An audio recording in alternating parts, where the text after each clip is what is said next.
there! In today's video, I will show you how to enable night vision on your TP-Link C325WB.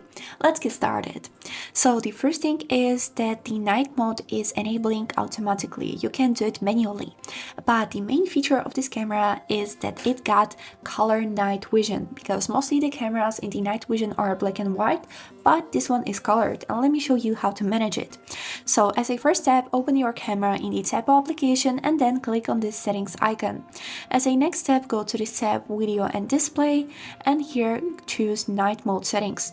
As you can see here, we got 4 options, which is Spotlights Off, Full Color Mode, Scheduled Mode, and Smart Mode. So the first one is kind of clear, the spotlights will be turned off, but you can notice that the image has become black and white. So the second one is color, but spotlights remain on in low light conditions to maintain full color imaging.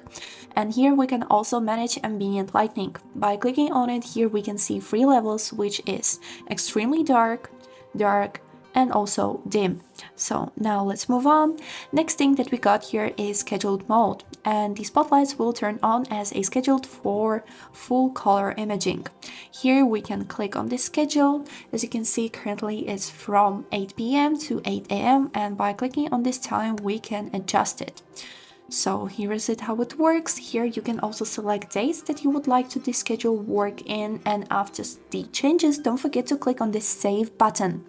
And the last thing that we got here is the smart mode, which spotlights turn on automatically in low light conditions when a person vehicle pet is detected to ensure full color imaging.